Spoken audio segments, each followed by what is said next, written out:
Le coup d'envoi de ce duel, ce choc, ce grand écart presque au classement. Deux ambitions différentes pour l'équipe de Dunkerque. C'est évidemment exister dans ce championnat avec une place délicate, proche de la lutte pour le maintien. Pour les Nantais, c'est une ambition affirmée, celle d'aller conquérir pour la première fois la couronne de champion.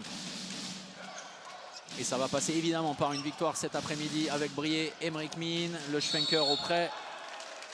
C'est bien tenu. Il pourrait y avoir déjà des premiers signes, des tendances, le décalage, le jeu dans la continuité. C'est parfait. Thibaut Brié qui a attiré à lui le numéro 1 défensif de Dunkerque pour libérer l'espace pour le capitaine. Et voilà un exemple de fin de montée de balle bien géré par les Nantais. On insiste plein centre avec la dissuasion et le gros bloc là. On va le revoir avec les caméras de Vincent Pourradi à la réalisation et nos amis d'AMP Visual. Le travail de bloc de Nicolas Tournat dans le deuxième temps. Regardez, boum. Exactement. Il empêche complètement Quentin Dupuis de sortir. Ah, ça avec cet angle de caméra et résultat, il est isolé. Ouais, là c'est fini. Oh, quel arrêt de Romero. Bon, c'est dommage. Ouais, la défense nantaise qui, Thomas, montre quelques signes d'hésitation dans le secteur central. Il est passé. Et derrière, la punition avec ce tir puissant de Thibaut Brié. Mais vous le voyez, hein, sur ce désaccord entre le banc dunkerquois et puis ce qu'on a vu.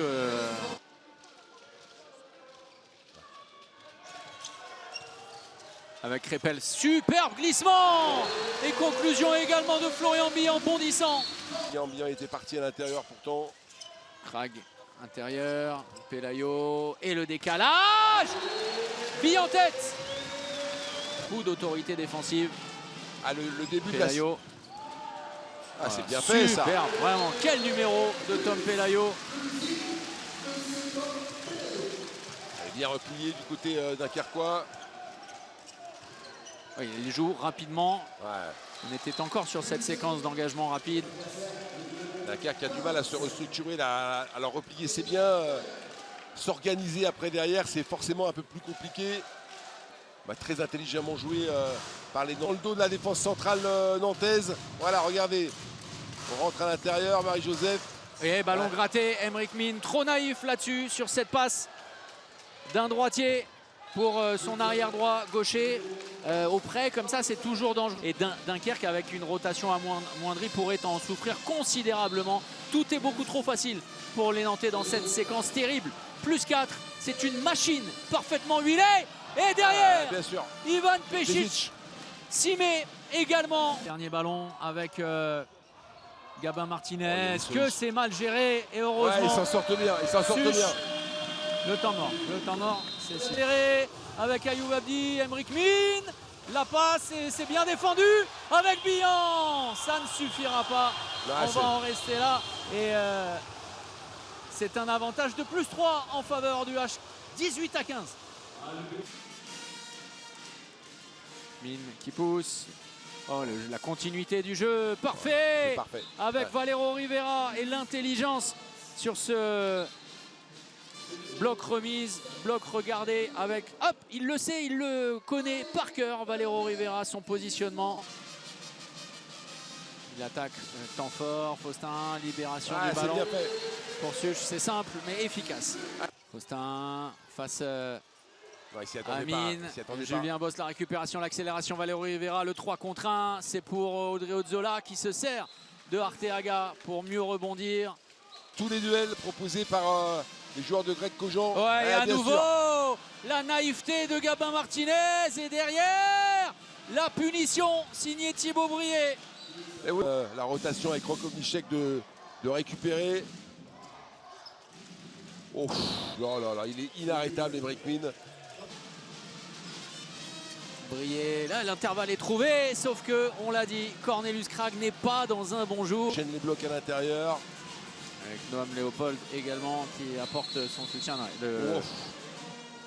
Un mauvais bloc de la part de Nicolas Tournat. Alors Nicolas Tournat qui est très mécontent parce que le mauvais bloc signalé de Nicolas Tournat, ça c'est une bonne passe sautée de renversement. Mais sauf que Nicolas a été complètement arraché par le maillot sur cette fameuse quête pour la prise de position. Je ne suis pas sûr que Krag soit parti réellement pour faire la passe à Marie-Joseph. Il cherchait éventuellement son pivot. Regardez ça, ouais. Les explications avec d'abord la main sur l'épaule, tout le monde. Ouais, non, c'est sanctionnable des deux côtés. Oh là là, le numéro de Rakovnicek, la femme de papa. Hop, je fais semblant d'aller par terre et je monte très fort. Emric Min tout proche derrière. Et Krag encore en difficulté. Il est oh là là, à la buvette. Il est resté sur place. Ah ouais, il allait s'acheter une petite grenadine, un croissant. Il n'a toujours pas vu ce qu'il avait fait Rakovnicek. Non. Mais le couloir dans le dos des postes 3 nantais, ça reste des choses à améliorer. Oui, ça c'est formidable de la part de Baptiste Bonnefond à l'ancienne, qui fait l'effort également sur le repli, percuté. C'est bien fait. Il n'était pas replacé. Bien sûr, ils ont eu raison et il y a l'opportunité laissée par les arbitres de jouer rapidement ce jet franc, même s'il y a 2 joueurs dans la zone. Tous les Dunkerquois font l'effort d'aller au-delà des 9 mètres. Après, c'est aussi de la part de la défense. Retour au jeu avec Ayoub Abdi. Renversement de la Bretèche. C'est poussé fort par Baptiste Bonnefond. Avec un Noam Léopold disponible. Et l'arrêt de Mehdi Arbaoui. 4 buts. Allez, pousse. Et ce ballon déposé par Arteaga. Il n'y a plus que 3 longueurs d'avance pour Nantes. Tout est encore envisageable. Et attention à ne pas se faire peur avec Thibaut Brié en attaque et Emric Min qui sont laissés sur le banc de la Bretèche. Bonnefond, Abdi.